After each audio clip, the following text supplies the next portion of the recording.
Today, I just want to have some fun. So we're going to put together a random pedal board, and not random like, oh, look, he's got 8 clones in a metal zone. That's so random. I'm talking about pedals with random modes and functionality. I really hope no one takes this video too seriously. It's just an idea itch, and sometimes you just gotta scratch those. So let's get started with that all-important first demo.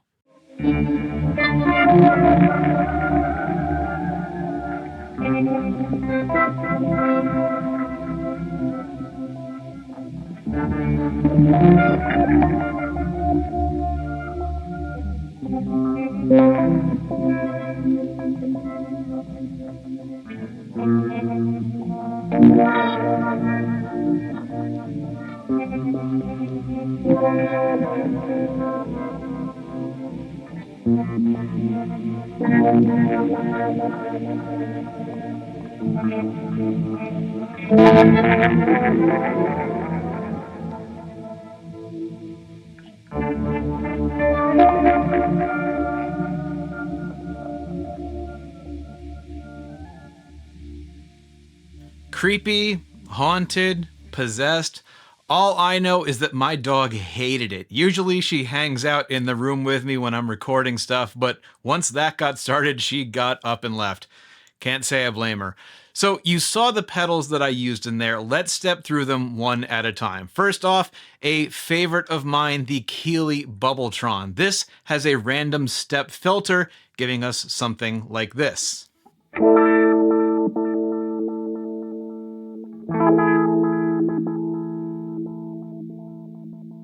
Like trying to use a wah pedal on a fishing boat in a storm. That will be the first pedal on our board. Then I feel it only makes sense to add in the random phase and vibrato by Mid-Fi Electronics. It has random right there in the name, and this uses 3 and 5 stage phase-based vibratos. I always have trouble saying that. And those can be mixed together to get a random kind of shift effect. Just like I'm doing with my hands here.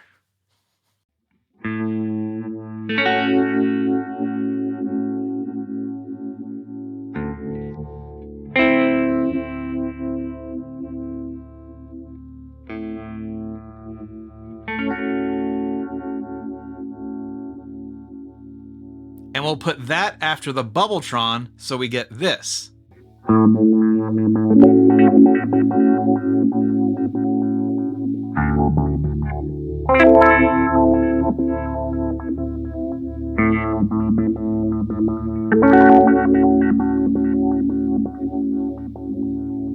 All right, now we're getting somewhere.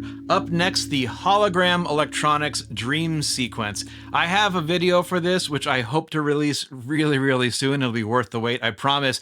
But it's a sequencer that does tremolo and pitch shifting and a whole lot more.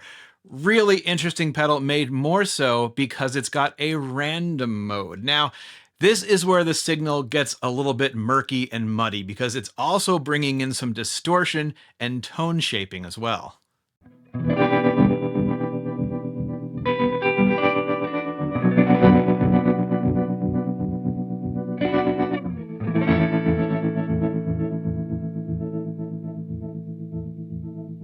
Let's put that after the random phase and vibrato and see where we're at now.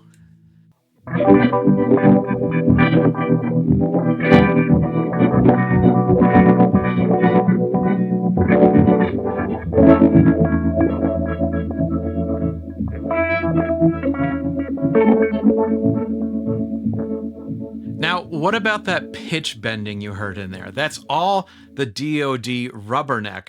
There are a few delays with random modes like the Fairfield Shallow Water and the Red Panda Particle, but I'm currently more than all set on delays, so I wired up an Arduino Nano to a relay and then soldered that to a 1/4-inch jack, and now we have a way to control that tap tempo.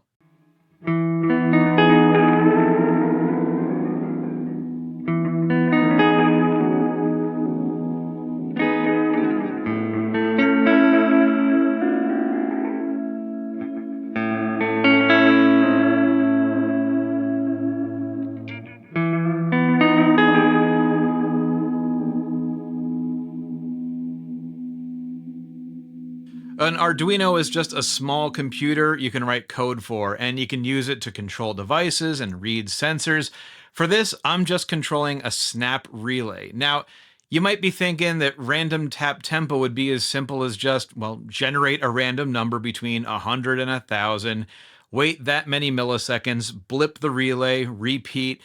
But with that, I kept getting long periods of long delays and short periods of short delays because the duration is the same as the tempo rate. So what I did was I generated two random numbers, one to determine the length of a duration and one to determine the tempo rate within that duration. So that fixes that. Then I used a third random number to add a little bit of drift between the taps. That way we'd hear the pitch wobbling around within those sequences. I thought that was a nice additional touch. So here's the random Rubberneck, patent pending, after everything else.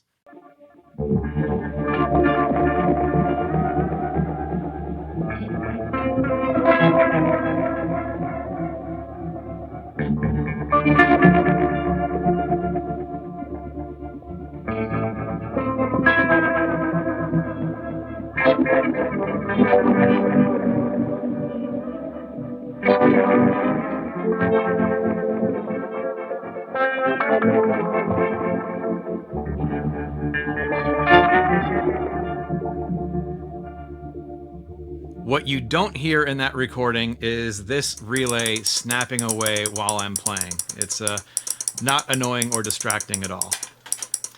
Up next, if you're one of my stereo listeners, and I know there's a few of you, you probably noticed the stereo imaging in that first clip I played at the beginning of the video.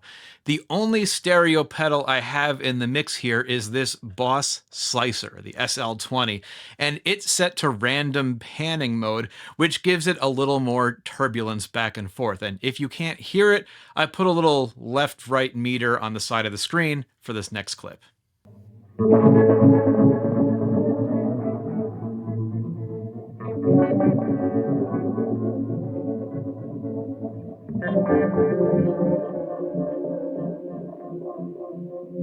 This is a pretty random pedal board, and I'm thinking I might put it to use around Halloween to scare the trick-or-treaters.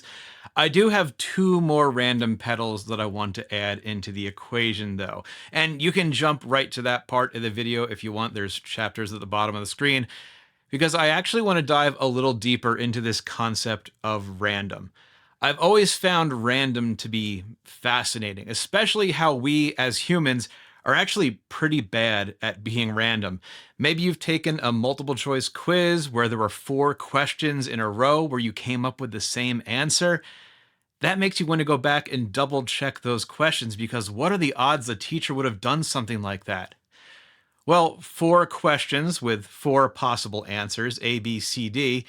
Well, the odds of a question having the same answer as the one before it, that's 1 in 4.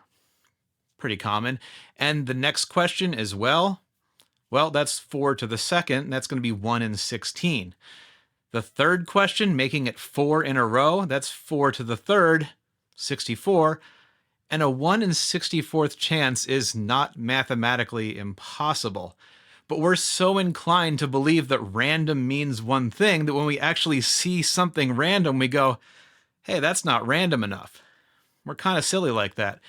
Computers can make nice, evenly distributed random numbers very quickly, which are free of our human-like tendencies, but computers are deterministic, so their random algorithms rely on a source of entropy, and entropy is data which is seen to be free of order or predictability. Cloudflare famously uses cameras pointed at a wall of lava lamps to generate their entropy.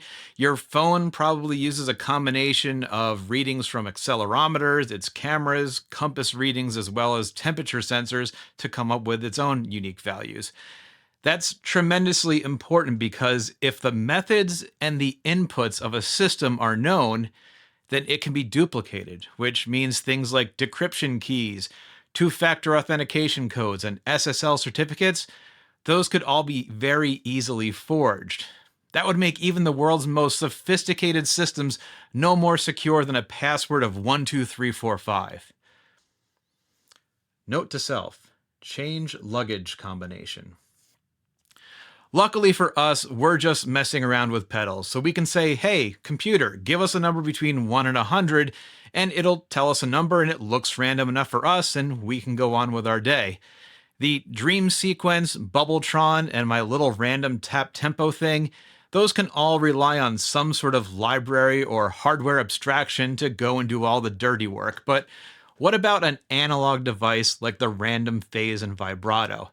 There's no way to write code in here. It's all discrete electrical components. So what's happening in here, at least I think, is that it's using trigger inverters to create a pseudo-random sequence, a series of actually not at all random patterns. And the idea is that these patterns come together in ways that mask the individual patterns. And yeah, given a long enough period of time, these will all repeat, but there are ways of modifying the circuit with capacitors and additional trigger inverters and the input signal itself, which can add pseudo entropy into the equation. Veritasium did a fantastic video about some of the first analog computers which were used to predict ocean tides, and they kind of worked in the same way, using the interference of multiple frequency components to create data which looked nothing at all like the input. And I've put a link to that video somewhere on here. All right, 2 more pedals. The Electro-Harmonics random tone generator isn't digital, at least in the sense that it can't be programmed with code, and it doesn't use trigger inverters either. It takes a different approach, and it does this.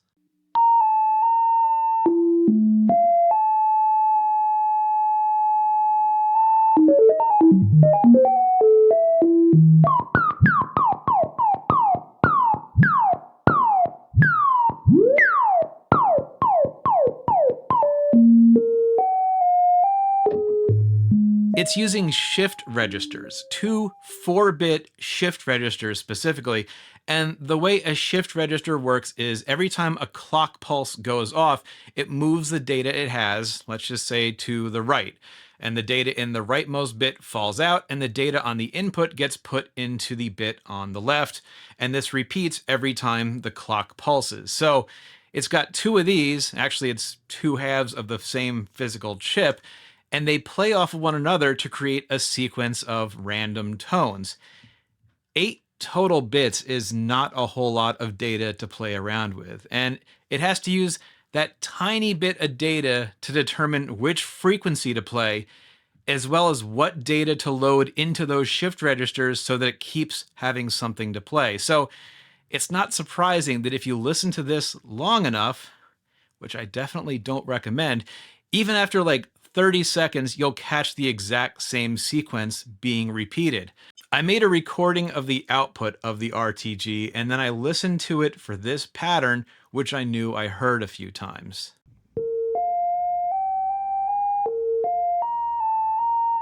Then I converted the track to MIDI. I found that pattern. I looked for the other times that that pattern showed up, copied it and pasted those clips into their own tracks, and sure enough, identical.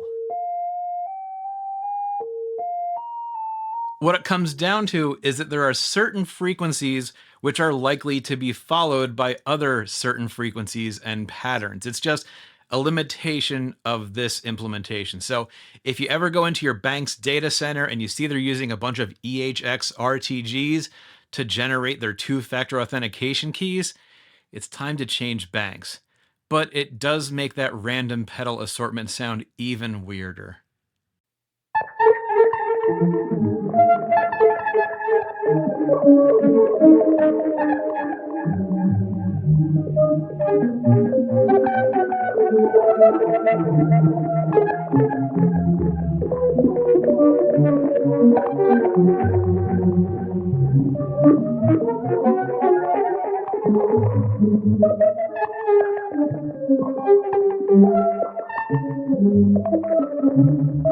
I promised one more pedal. It's the fart pedal, and it makes fart noises.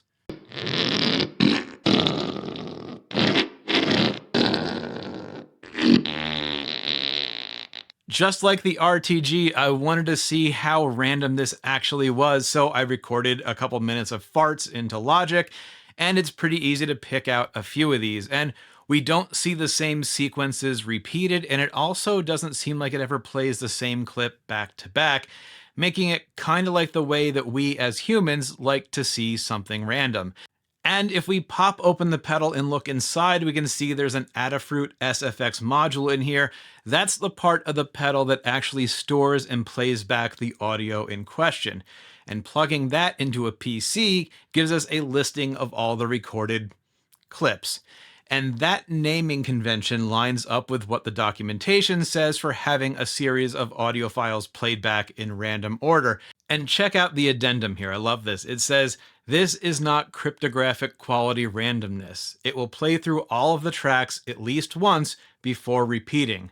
So don't encrypt your bank transactions with a fart pedal." This pedal passes no part of the original signal. It just passes. So in our setup, the RTG is simply serving as a trigger for the fart pedal. So now that the gang's all here, let's get ready to make some music.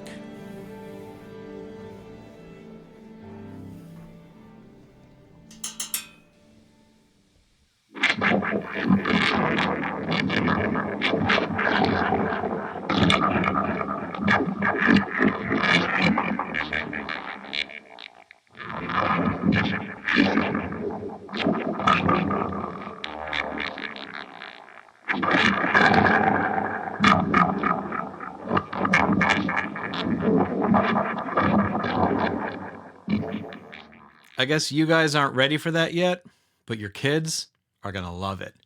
Yeah, that was a weird one, but I had a lot of fun putting it together. We'll get back to basics in the next video, I promise. I've got something very cool just out of frame here that I can't wait to show you. So in the meantime, stay fresh, keep it random. I'll catch you on the next one.